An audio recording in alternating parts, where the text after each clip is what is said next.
Assalamualaikum warahmatullahi wabarakatuh. Sebelumnya perkenalkan, nama saya Rizati Masbula dengan NIM 2005120404 dari kelas TI 2020B. Saya akan menjelaskan tentang subnetting dan praktek sederhana menggunakan aplikasi Cisco Packet Tracker untuk memenuhi tugas mata kuliah jaringan komputer. Sebelumnya, yang pertama, saya akan membahas tentang pengertian subnetting. Apa itu subnetting? Subnetting adalah proses untuk memecahkan atau membagi sebuah network menjadi beberapa network yang lebih kecil. Atau subnetting merupakan sebuah teknik yang mengizinkan para administrator jaringan untuk memanfaatkan 32 bit IP address yang tersedia dengan lebih efisien. Teknik subnetting membuat skala jaringan lebih luas dan tidak dibatasi oleh kelas-kelas IP atau IP class A, B, C yang sudah diatur. Dengan subnetting, maka kita bisa membuat network menjadi batasan host yang lebih realistis akan kebutuhan. Subnetting menyediakan cara yang lebih fleksibel untuk menentukan bagian mana dari sebuah 32 bit IP address yang mewakili network ID dan bagian mana yang mewakili host ID. Dengan kelas-kelas IP address standar, hanya 3 kemungkinan network ID yang tersedia, yaitu 8 bit untuk kelas A, 16 bit untuk kelas B, dan 24 bit untuk kelas C. Kemudian tujuan subnetting. Yang pertama, untuk mengefisienkan pengalamatan jaringan. Misalnya, untuk jaringan yang hanya mempunyai 10 host. Jika kita ingin menggunakan kelas C saja, terdapat 254 sampai 10. Yang berarti ada 244 alamat yang tidak terpakai. Yang kedua, dapat membagi satu kelas network atau sejumlah subnetwork dengan arti kata membagi suatu kelas jaringan menjadi bagian-bagian yang lebih kecil. Yang ketiga, untuk mengatasi masalah perbedaan antara hardware dengan topologi fisik jaringan. Yang keempat, untuk membuat lebih efisien alokasi IP address dalam sebuah jaringan supaya bisa memaksimalkan penggunaan IP address. Yang kelima, untuk meningkatkan keamanan dan mengurangi terjadinya kongesti akibat terlalu banyak host dalam suatu jaringan. Dan yang terakhir, untuk mengatasi masalah perbedaan hardware dan media fisik yang digunakan dalam suatu network. Selanjutnya, fungsi subnetting. Sini saya ada dua. Yang pertama sebagai penghematan alamat. IP mengalokasikan IP address yang terbatas agar lebih efisien. Jika internet terbatas oleh alamat-alamat di kelas ABC, tiap network akan memiliki 254, 65.000 atau 16 juta IP address untuk host device. Walaupun terdapat banyak network dengan jumlah host lebih dari 254, namun hanya sedikit network yang memiliki host sebanyak 65.000 atau 16 juta. Dan network yang memiliki lebih dari 255 device akan membutuhkan alokasi kelas B dan mungkin akan menghamburkan percuma sekitar 10.000 IP address. Yang kedua, mengoptimalisasi unjuk kerja jaringan.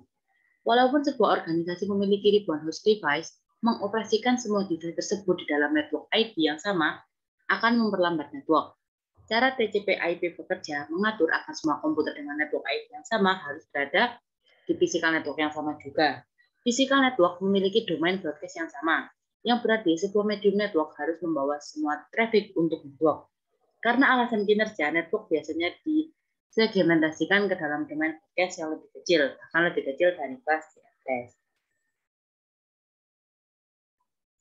Nah, demikian untuk PPT-nya. Kita akan balik ke paket menggunakan Cisco, praktek menggunakan paket Cisco. Saya sudah menyiapkan aplikasinya. Yang pertama, untuk praktikum subnetting, kita membutuhkan satu buah router. Routernya menggunakan yang router PT.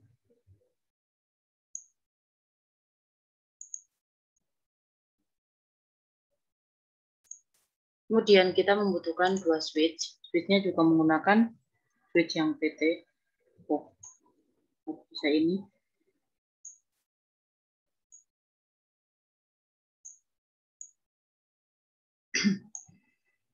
Kemudian kita membutuhkan PC sebanyak 6. Mulai dari PC1, PC2, hingga PC6.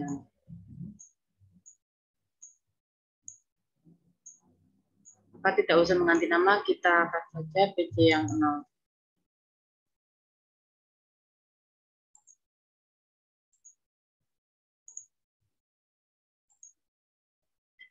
Ya,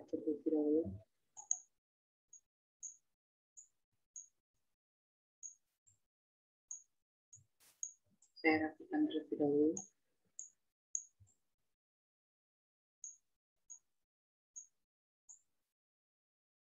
Kemudian sambungkan setiap PC kepada switch dan switch kepada router.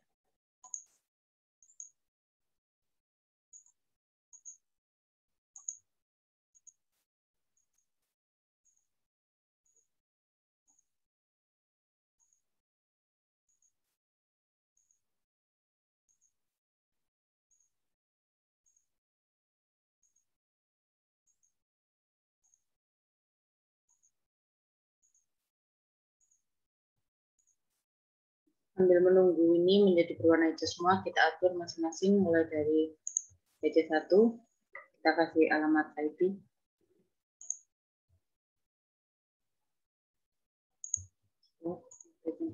Karena ini PC pertama, 192.1.1.1.1.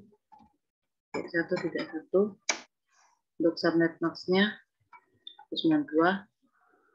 Ini untuk PC1 bisa kita berikan gateway 192.1.1.10.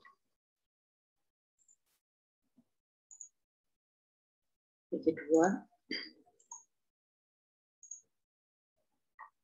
kita menggunakan PC1.2. Subnet max-nya sama 192.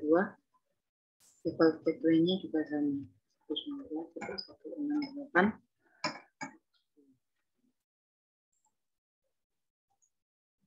Ketiga 92.1.6.1.3. Subnet box-nya sama 192. Untuk gateway-nya kita kosong. Kemudian PC4 192.168.1 kita kasih 65. Subnet max-nya sama 192. Nah, untuk gateway-nya 192.168.3. PC5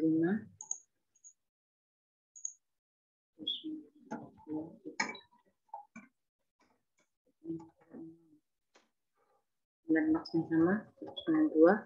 Gateway-nya kita kosong saja.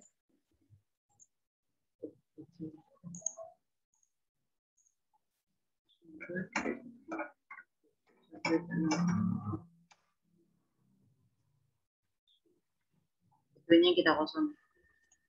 Ini kenapa tidak berubah menjadi hijau? Karena kita belum mengatur router. Config pas Ethernet-nya. Jangan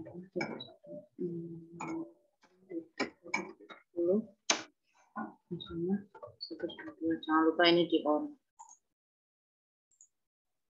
Ini juga sama di config untuk yang FA1. Ini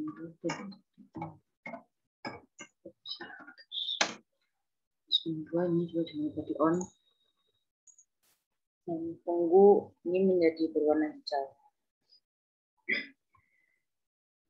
Kita cek sekali lagi apakah sudah benar.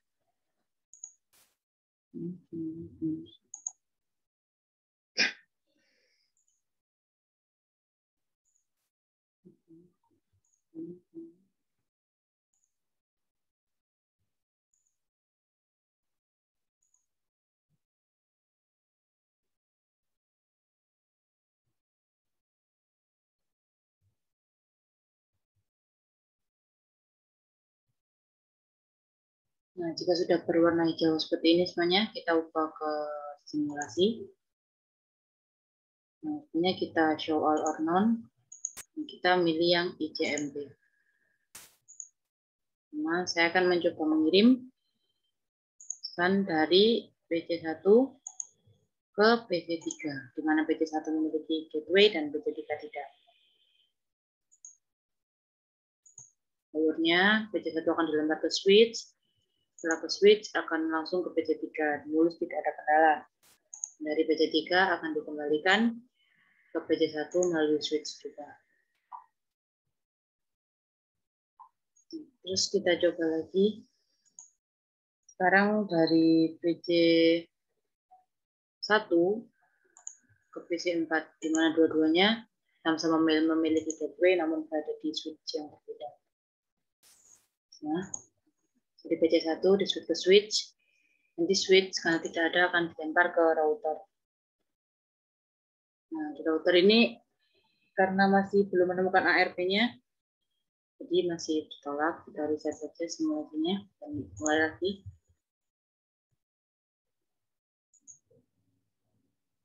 Di router setelah menemukan ARP-nya akan langsung teruskan ke switch. Kemudian dari switch akan langsung menuju ke PC tujuan, yaitu PC4. Dari PC4 dikembalikan lagi switch ke router, ke switch lagi, dan ke PC1. Sekarang kita mencoba dari PC2 yang memiliki gateway ke PC5 yang tidak memiliki gateway. Dari PC2 ke switch, kemudian ke router. Sama seperti tadi, belum menemukan ARP-nya. Kita reset simulasi. Dari PC2 ke switch lagi, kemudian ke router. Setelah router baru ke switch, dan diteruskan ke PC tujuan, yaitu PC5. Jadi PC5 tidak bisa mengembalikan karena PC5 tidak memiliki gateway. Jadi nggak bisa memberi, nggak bisa kembali. Selanjutnya kita akan mencoba yang tidak ada gateway-nya sama sekali, yaitu dari PC3 ke PC6.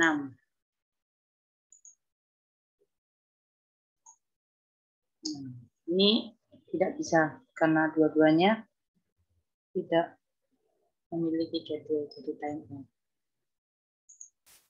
Gunakan mode real time dan di penontonnya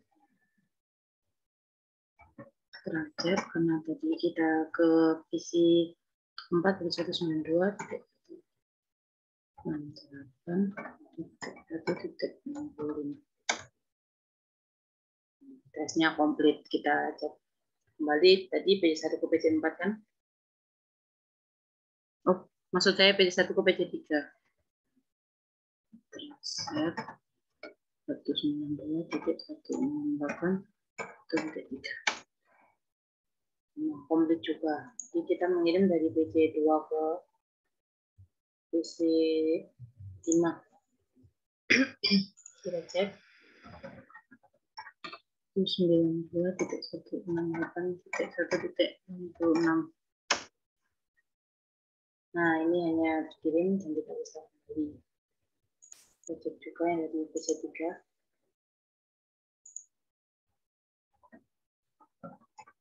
92.168 dari ke PC. Tidak bisa, karena memang sama-sama tidak begitu. Demikian yang dapat saya sampaikan. Saya akhiri. Assalamualaikum warahmatullahi wabarakatuh.